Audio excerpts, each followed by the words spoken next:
I like boys that like their mothers, and I have a thing for brothers, but they always wait till we're under the covers. Say I'm sure glad we're not lovers. Okay, so the second phase of the video is showing you how to actually use your Excel document now that you have it. And if you're not very good at Excel, that's okay, because you will learn. It's going to start to get really easy for you, and you're going to realize that you are now like a pro at Excel. So that's pretty cool.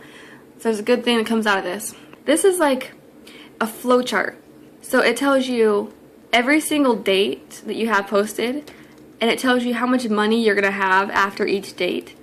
You know, if you're supposed to be paying your electric bill, you have like a 15-day window. You don't know exactly when you should pay it. So you might want to wait and pay it till after you get paid, or maybe, you know, you want to buy something at the store, but you're like, ugh, like, should I buy it now? Should I not? And sometimes you do buy it, and then you realize, oh shoot, I was supposed to pay my electric bill, and now I don't have enough money for that. That sucks.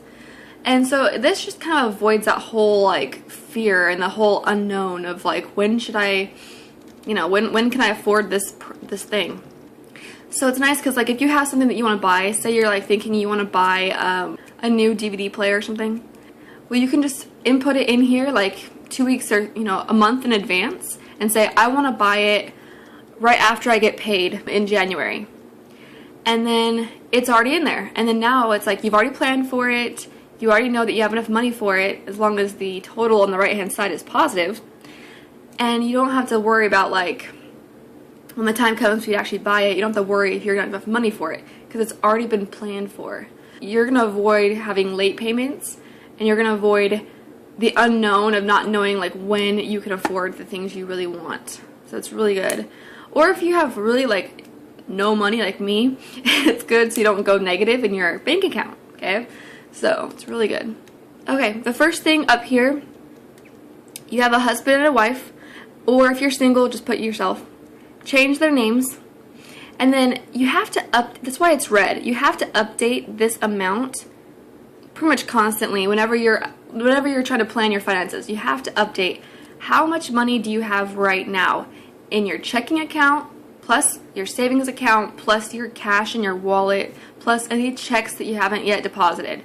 So you have to just say like, okay, right now I have, you know, $300. And then the wife says, okay, well, I have $275, you know. And then that is added up, so total you guys have $575. And then this whole thing right here is totally customizable. So apparently this is like the end of December, because January is right here. So on December 21st, you're planning on spending $100 for food and entertainment for like Christmas. And then that's calculated, so you're still in the positive. You still have $475. And then January comes along, the husband gets his paycheck for $1,500. Now they have like almost $2,000, okay? But then, you know, the gas bill, the mortgage, the car payment, credit card, second credit card, and more food, and then all that stuff. So it kind of just keeps going down. And then unfortunately, on the 6th, when they're going to pay their tithing, they are negative $225.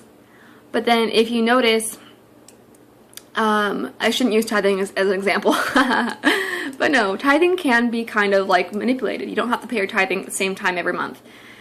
Like, he's going to get paid 2 days later, so technically you could just change the tithing to later. No, obviously you shouldn't do that too many times, you'll forget to pay it.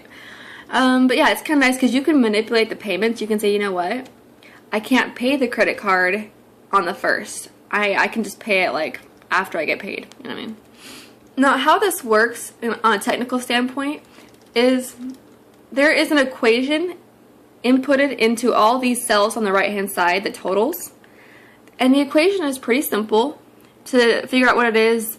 Like, for instance, let's do this one right here. The equation is right here. It's the sum of the previous total, the one right before it, plus this expense right here. And like every single one of these cells has that same equation in it. The only difference is it's going down a cell each time. So like each cell is just the sum of the previous total plus or minus any expenses or, you know, payments you got. And so you don't have to input this cell every single time. It's like if you, for instance, were in a situation where you had to input a new cell, like you're like, okay, actually I didn't realize, but I need to input something on January 2nd, and there's no space for January 2nd. So I'm gonna have to go over here, right click on cell number 20 and say insert one above, and it gives me a spot where I can enter January 2nd. So what I do is I just put like January 2nd, and then in this spot it asks what is the amount, and you're like, well actually I got paid like $500 for, like, somebody just paid me randomly $500, okay? And just say random payment. Cool. But then over here on the right hand side there's like this blank spot, because whenever you have to enter a new cell, which happens a lot, like you gotta just enter a new row, there's this break in the whole equation, and now you have an empty spot. So that's kind of the thing that makes it a little complicated, is you do have to kind of make sure that you're always keeping it continuous the whole time. Take one cell above, take the 375. I'm just going to hit copy, which is Control C. Go down here to this empty cell and hit paste, Control V. And it didn't actually paste in the number 375. What it did was it pasted in the equation. Now to finish the system, you got to go down one more cell again, paste it, and now it's continuous. Perfect. We'll come back to this money flow, but I want to show you something else that you're getting with this document. Okay, down here you have the tabs. There's 3 different documents actually within this one document, and it's kind of cool. So the first one is, I just called it money flow. It's this whole like, scrolly thing. Oh, by the way, it ends in like March. Yeah. The second tab is called the payments due, and so click on that. Really, you gotta enter this in like just once, or maybe update it like every once in a while. Basically, it's looking at it from a 1 month's perspective. Every single month, this is how many bills we have to pay, and this is how much money I'm making every month. Like it tells me, on the first of every single month, I'm gonna spend $1,000 for mortgage, $50 for my gas, $50 for my credit card, $60 for my other credit card, my health insurance. I have an internet bill. Just a saving, I have to pay my cell phone bill. This is just for food and entertainment. Down here, it says my total is every single month I'm spending $2,800. Then I have, how much am I making? Oh, well, on the first of every month, my husband's paycheck is $1,500. On the 15th of every single month, my husband's paycheck is $1,500, and that is $3,000.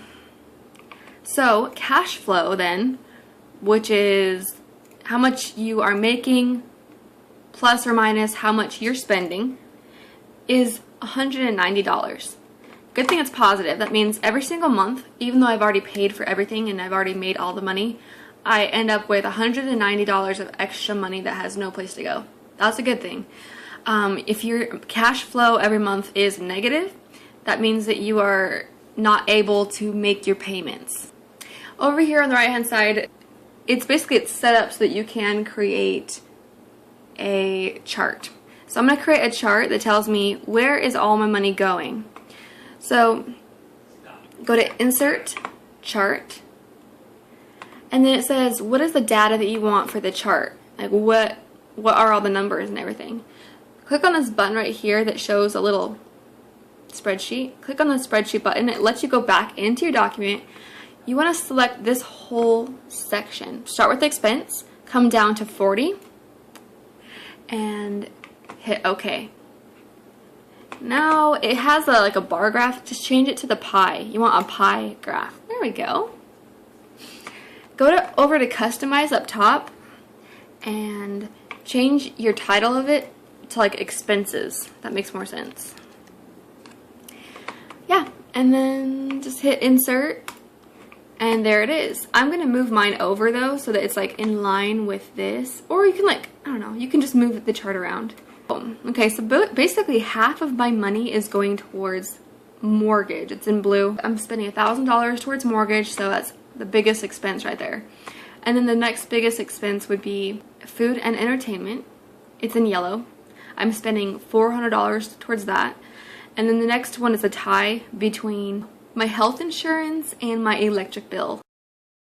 Alright, the next tab down here is the debt tab. Don't be afraid to click on it. Nobody likes to know how much debt they're really in, but you have to collaborate with your significant other if you have one, because otherwise it wouldn't work. You have the wife's debt, so apparently she has a credit card and she owes $400, and so that's her total is $400. And then the husband's debt, he has a credit card, it's $500, and then he has a car that's $3,000 left, so he has $3,500. And then together debt, so you have a mortgage that you share, it's $500,000. Family car, total debt is $508,900. The total debt without your mortgage, it's $4,000. And then just try to pay that off. So if I want to, if I go, you know what, I have a lot of debt towards this credit card. Instead of paying $60 a month, why don't I just pay negative $100? And then, yeah, I'm still positive in my cash flow, but now I'm actually getting it paid off a lot faster. And if you can't do this, maybe you need to increase your money coming in. You need to get like another job or something, I don't know. Maybe I can spend less on food. So those are the three tabs. You have money flow, payments, and your debt. You're probably going to spend most of your time right here though, right here in your money flow. Love is all